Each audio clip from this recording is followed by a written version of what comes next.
Okay, so what am I doing here?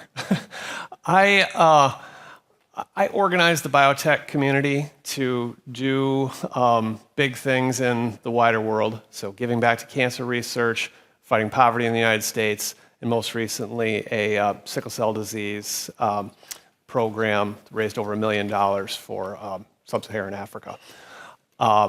And Rosie is going to be part of one of these teams coming up, giving back for cancer research through Damon Runyon, and then I'll talk a little bit more about that.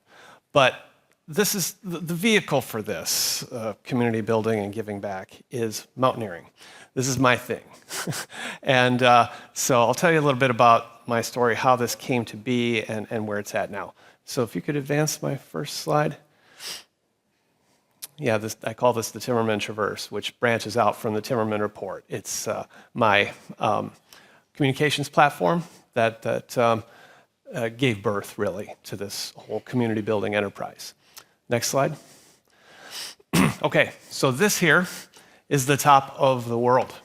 And I'm one of the fortunate few that was able to get there, to the summit of Mount Everest, May 22nd of 2018. This was a very exhilarating moment for me at about 5:30 in the morning, looking at that ridgeline and saying, wow, those are the footsteps of Sir Edmund Hillary and Tenzing Norgay, and I'm actually going to make it. My whole team is going to make it. It was a transformative moment in my life, one of the first 6,500 or so in the world who's been able to do it. About 700 Americans. I don't know how many Brits since 1953. I'll have to check that. Next slide. Okay, so how did I get there? Well, I had been mountaineering for about 15 years prior to that in the Cascades. I'm from Seattle. Climbed the highest peaks in North and South America. And like I said, I had built this Timmerman Report newsletter, had some position within the biotech community of influence, and I thought I would like to encourage people to give back. If I were to climb the highest mountain in the world, I could really electrify this biotech community to give back to a cause of my choice. And in this case, it would be cancer research at the Fred Hutchinson Center, where I'm from in Seattle. And so I did a bunch of stuff to engage the community. I went out on hikes, I visited labs, I encouraged companies who were in my readership universe to donate, to sponsor, had some fun with it, trying on the big puffy suit that I was gonna wear nervously on the highest peak. Okay, so next slide. And then I went, 2018, this is me coming up the Khumbu Icefall, crossing some of those famous ladders and dangerous crevasses. I try not to show my mother too many of these pictures. Next slide. Here's the famous Lhotse face, very long and steep section on the high mountain, about 23,000 feet here. I remember this because we were not yet on supplemental oxygen, so about 7,000 meters in British speak. Very, very hard to breathe there. It was like 3 massive breaths that each of us would take for one single step to go up, and then pull yourself up that rope. But that's what it takes to get up there. Next slide. And I made it, like I said, and it was a big celebration. I said to the sponsors, I'll carry a little banner for you guys up there, but it has to be small and light. But of course, and this went out on social media, and everybody was really happy that I came back alive and was able to raise $340,000 for cancer research on that campaign. Next slide. And so this got not only did it raise a lot of money for the Fred Hutchinson Center to support some frontier science there, but also raised a lot of awareness. And that is the kind of thing that brings people together and can be leveraged in other ways. So it got me thinking. Next slide. What was I going to do after this? Couldn't climb a higher mountain, obviously, but I thought I could raise a lot more money. And one of the venture capitalists who supported my campaign said, have you thought about raising $1 million for cancer research? And I thought, my God, this is about the hardest thing I've ever done in my life, just to physically do it and raise $340,000. But I started thinking about another kind of climb that would be participatory, that would engage people who gave to my campaign. That was something that I could bring people together around. Difficult, but doable, and not risky like what I had just done.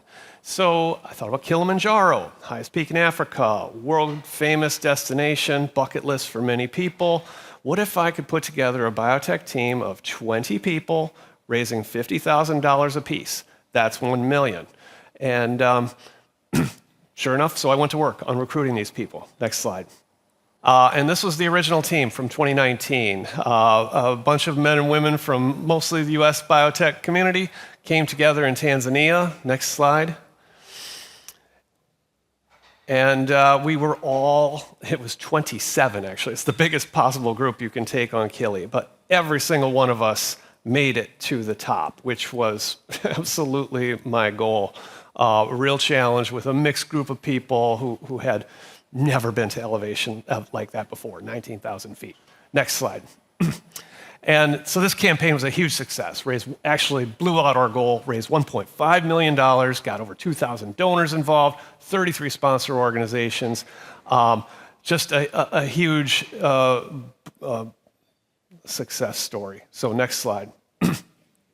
And this gave rise to other variations on the theme. So folks may remember during COVID times, couldn't go anywhere. I had plans to go to other places. Decided to do something smaller in the United States, closer to home, just a couple days, and branch out from cancer to an anti-poverty organization called Life Science Cares in the United States. And so this first trip was on what we call the Presidential Traverse. Ended up calling it the Timmerman Traverse.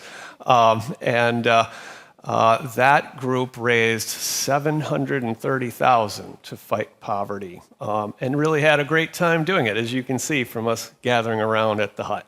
Next slide.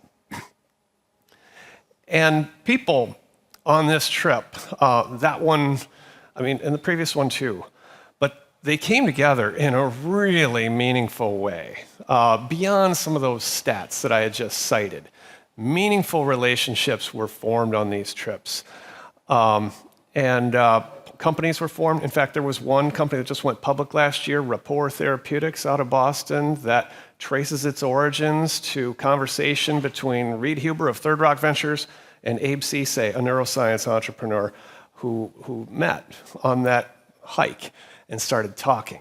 And so there was just something magical about bringing a mixed group of investors and entrepreneurs and scientists and business people, a diverse and interesting, eclectic group of people, putting them outside, asking in nature, doing something difficult together that's physical. Like there's something almost primal about it. It's good for our health and our mental health.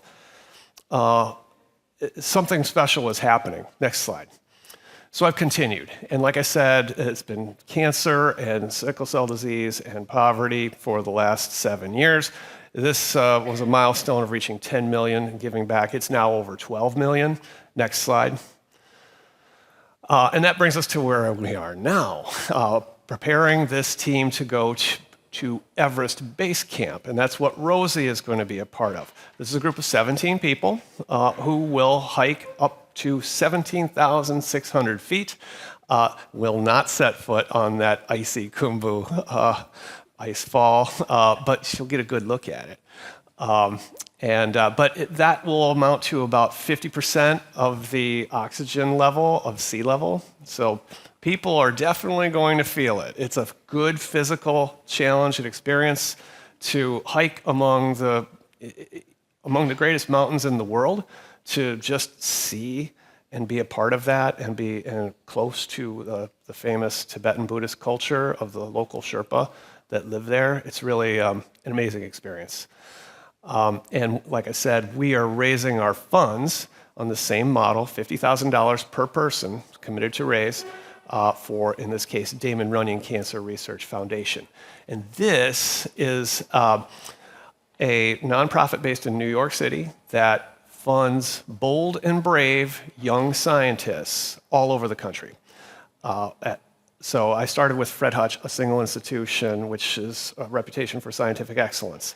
But this broadens the scope to bright ideas that are happening all over the place.